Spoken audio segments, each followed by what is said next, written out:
Hi everyone, welcome to SNT channel. So ఈ వీడియోలో నేను మీకు కొత్త వాట్సాప్ ట్రిక్ అనేది చెప్పబోతున్నాను. సో వాట్సాప్లో మనం డిలీట్ ఫర్ ఆల్ అనే ఆప్షన్ని యూస్ చేస్తూ ఉంటాము. సో డిలీట్ ఫర్ ఆల్ ఆప్షన్ని ఎందుకు యూస్ చేస్తామంటే మనం ఏదైనా మెసేజ్ని రాంగ్గా టైప్ చేస్తే సో రిసీవర్ యొక్క ఫోన్లో కూడా ఆ మెసేజ్ డిలీట్ అయిపోయేలాగా డిలీట్ ఫర్ ఆల్ అనే ఆప్షన్ని యూస్ చేస్తాము. సో ఆ ఆప్షన్ అనేది వాట్సాప్ రూల్స్ ప్రకారం కొంతసేపు మాత్రమే ఉంటుంది అండ్ ఎక్కువసేపు ఉండదు. మీరు నిన్న పంపిన మెసేజ్ని ఈరోజు డిలీట్ ఫర్ ఆల్ చేయాలనుకుంటే కుదరదు. సో నిన్న పంపిన మెసేజ్ని కూడా ఈరోజు మనం ఎలా డిలీట్ చేయాలనేది ఈ వీడియోలో నేను మీకు చూపించబోతున్నాను. So let's get started.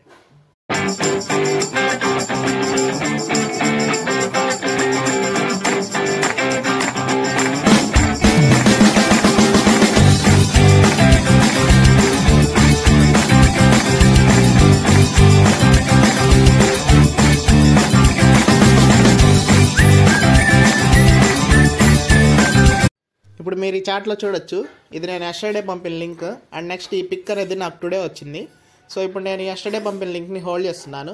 Hold చేశాక ఇక్కడ డిలీట్ అనే ఆప్షన్ని ప్రెస్ చేసి చూడండి, ఇక్కడ మనకి delete for me and cancel ఈ రెండు ఆప్షన్స్ మాత్రమే ఉన్నాయి. డిలీట్ ఫర్ ఎవరివన్ అనే ఆప్షన్ లేదు. సో ఇప్పుడు ఆప్షన్ ఎలా తప్పించాలో నేను మీకు చెప్తాను. ముందుగా మీరు మీ వైఫై అనేది ఆఫ్లో ఉంచండి. సో వైఫై అనేది ఆఫ్లో పెట్టాక నెక్స్ట్ డేటా కనెక్షన్ ఉంటుంది కదా, ఈ ఇంటర్నెట్ కనెక్షన్ కూడా ఆఫ్ చేయండి. సో నేను దీన్ని కూడా ఆఫ్ చేశాను. అండ్ నెక్స్ట్ మీరు మీ సిస్టంలో కొన్ని చేంజెస్ అనేది చేయాల్సి ఉంటుంది. ముందుగా సెట్టింగ్స్లోకి వెళ్ళండి. మీరు మీ సెట్టింగ్స్ ఓపెన్ చేశాక అందరి మొబైల్స్లోనూ అప్లికేషన్స్ లేదా యాప్స్ అని ఒక ఆప్షన్ ఉంటుంది, దాన్ని ఓపెన్ చేయాల్సి ఉంటుంది. సో ఇక్కడ మీరు చూడొచ్చు, నాకు అప్లికేషన్ అనే ఆప్షన్ ఉంది. సో దీన్ని ఓపెన్ చేశాక ఇన్స్టాల్డ్ యాప్స్ లేదా ఆల్ యాప్స్ అని ఉంటుంది కదా, మీకు ఏదో ఒకటి ఓపెన్ చేయండి. అండ్ ఓపెన్ చేశాక ఇక్కడ మీరు వాట్సాప్ని సెర్చ్ చేయండి. సో కిందకి స్క్రాల్ చేశాక మనకి ఇక్కడ వాట్సాప్ అనే ఆప్షన్ ఉంటుంది. సో ఈ వాట్సాప్ అనే ఆప్షన్ని ట్యాప్ చేసి సో ఇక్కడ మనకి 2 ఆప్షన్స్ ఉంటాయి, 4 స్టాప్ అండ్ ఇన్స్టాల్. సో ఇక్కడ మనం వాట్సాప్ని 4 స్టాప్ అనేది చేయాల్సి ఉంటుంది. సో నేను ఇక్కడ 4 స్టాప్ మీద ట్యాప్ చేశాను. సో ఇక్కడ ఓకే ప్రెస్ చేయండి. సో ఇప్పుడు మనకి వాట్సాప్ అనేది 4 స్టాప్ అయిపోతుంది.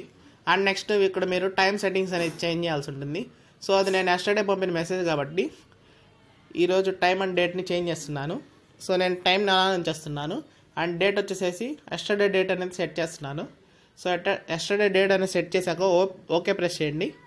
సో ఇప్పుడు ఈ సెట్టింగ్స్ అన్ని చేంజ్ చేశాక మళ్ళీ మనం వాట్సాప్లోకి ఎంటర్ అవుదాము.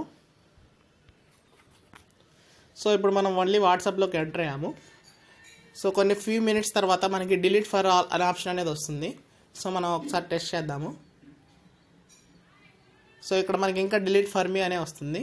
సో కొన్ని సెకండ్స్ ఆగిన తర్వాత మనకి డిలీట్ ఫర్ ఆల్ అనే ఆప్షన్ కూడా వస్తుంది.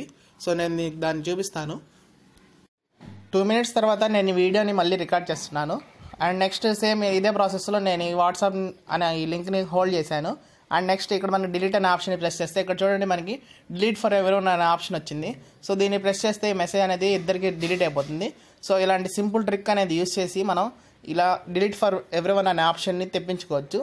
సో ఫ్రెండ్స్, ఈ వీడియో మీ అందరికీ నచ్చింది అనుకుంటున్నాను. సో ఈ వీడియో కనుక నచ్చితే లైక్ బటన్ ప్రెస్ చేసి లైక్ చేయండి అండ్ ఈ వీడియోని మీ ఫ్రెండ్స్ అందరికి కూడా షేర్ చేయండి. సో మీరు కనుక నా ఛానల్ని ఫస్ట్ టైం విజిట్ చేస్తుంటే సబ్స్క్రైబ్ బటన్ని ప్రెస్ చేసి సబ్స్క్రైబ్ చేసుకోండి.